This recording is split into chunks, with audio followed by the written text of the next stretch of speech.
Hello, friends. I'm so glad you're here. You know, sometimes after a long day, it's nice to slow down and settle into a cozy spot where we can share stories together. This is a special place where bedtime stories help us unwind, spark our imaginations, and gently guide us into sweet dreams.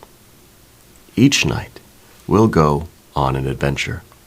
Some will be fun, some a little mysterious. But all of them will be told with care, just for you. So, grab your favorite blanket, get nice and comfy, and let's enjoy a story together. It's a wonderful way to end the day, isn't it? I'm so happy you're here with me. Tonight's story is The Creature in Willow Lake, written by David in Northern California. In 1992, Middleton was the kind of small, sleepy town you could blink and miss on a long drive through the Midwest. Nestled in the crook of Willow Lake, it was a place of endless cornfields, truck stops, and long summer evenings where cicadas hummed like an old vinyl record. People kept to themselves, and nothing much changed except the seasons. Emily Carter was a widow at 35. Her husband, Ben, had died 2 years ago in a car accident just outside of town on Route 19. He'd been heading back from a late night run to get cigarettes, and she never forgave herself for sending him. After that, her life seemed to slip into a quiet routine that never quite filled the void he left behind. Every day she worked at the gas station, same people, same conversations. Afterward, she'd drive home in her rusted Ford to the small house on the outskirts of town. With its sagging porch and peeling paint, there was nothing waiting for her there except the memories, and they weren't the kind that comforted you. The lake was her only escape. Willow Lake was a short walk from her house, hidden by thick woods that smelled of pine and damp earth.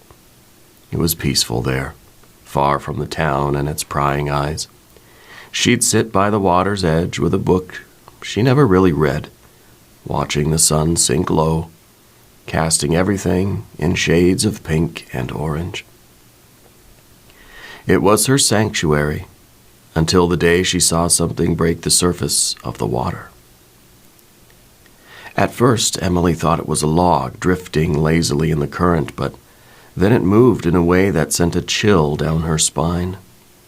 Slowly, it glided closer, too smooth, too deliberate to be anything from this world. The lake had always seemed deep, mysterious, but she never thought much of it. Until now. The creature, because there was no other word for it, rose up from the water, dark green scales glistening in the twilight. It stood over 7 feet tall, with webbed hands and glowing yellow eyes that locked into hers. Emily's breath caught in her throat. She wanted to scream, run, do anything but sit there paralyzed, staring at this thing that shouldn't exist. But it didn't attack. It didn't even move. It just stood there, water dripping from its muscular frame, watching her. There was something in its gaze, something ancient, lonely. For the first time in 2 years, Emily didn't feel alone. She didn't tell anyone. Who would believe her anyway? Middleton wasn't the kind of place where people believed in monsters. But she couldn't stop thinking about it every night. She'd go back to the lake, her curiosity pulling her closer to the creature that haunted her thoughts.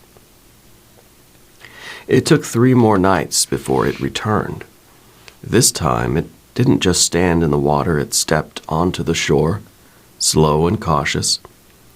Emily's heart pounded in her chest, but she didn't run. She stood her ground, feeling strangely calm, even as this thing, this monster, towered over her. "Can you understand me?" she asked, her voice barely a whisper. The creature tilted its head, its glowing eyes studying her. It didn't speak, but it didn't need to. There was an understanding between them, a quiet acknowledgement that they were both outcasts in their own way. Without knowing why, she sat down on the grassy shore, her back against an old oak tree. The creature hesitated for a moment, then slowly sank down beside her. They sat like that for what felt like hours, neither of them saying a word. The sun set, casting long shadows over the lake, and the stars began to appear one by one. The creature didn't leave, and neither did she.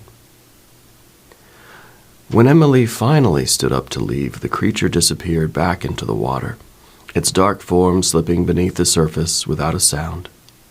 She watched the ripples fade, a strange sense of peace settling over her. Weeks passed, and the meetings by the lake became a part of her life. Emily would bring books to read aloud, not because she thought the creature understood, but because it felt right. In return, it would listen, always watching her with those glowing eyes. She never touched it, and it never touched her. But in the silence, in their quiet companionship, she found something she hadn't felt in years: comfort. She even gave it a name: Finn. It seemed fitting, something connected to the water, something that made it feel less monstrous. As summer bled into autumn, Emily's world began to shift. She smiled more at the gas station. She started taking care of her house again, painting the porch, fixing the broken window Ben had promised to repair. People noticed the change, but no one asked. They didn't need to know why. But not all things could stay hidden forever. One late October evening, as the leaves were turning gold and red, Emily sat by the lake as usual, reading aloud to Finn. The air had a bite to it, a sign that winter wasn't far off. She was halfway through a chapter when she heard the sound of footsteps behind her, heavy, deliberate.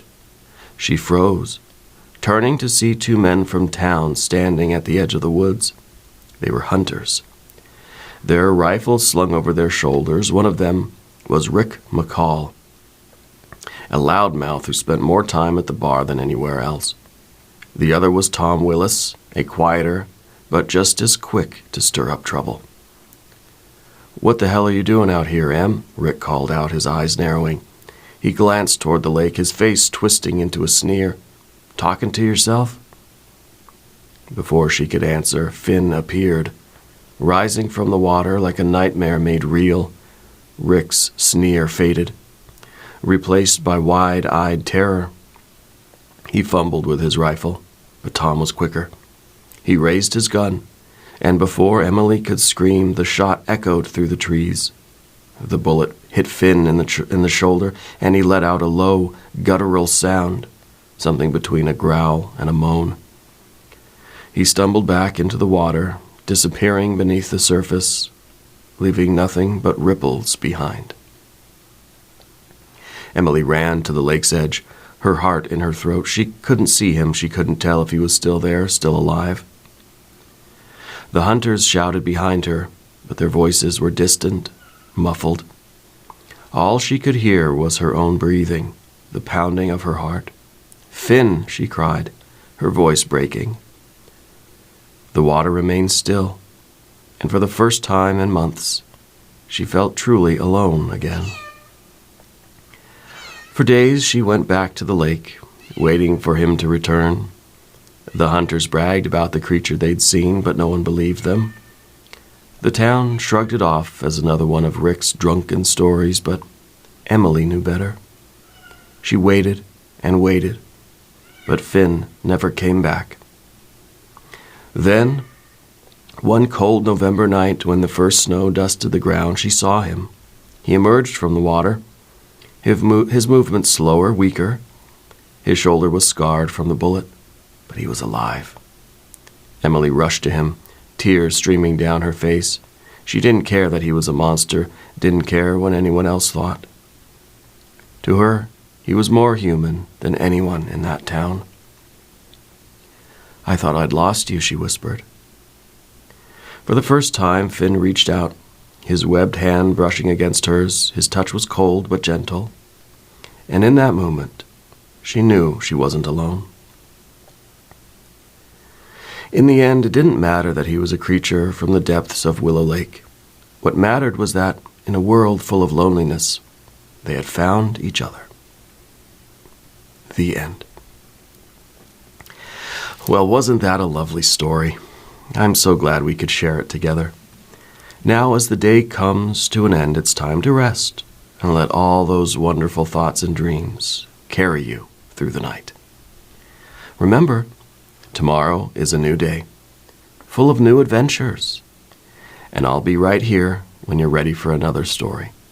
Until then, take a deep breath, get cozy, and know that you are safe, you are loved, and you are important, just the way you are.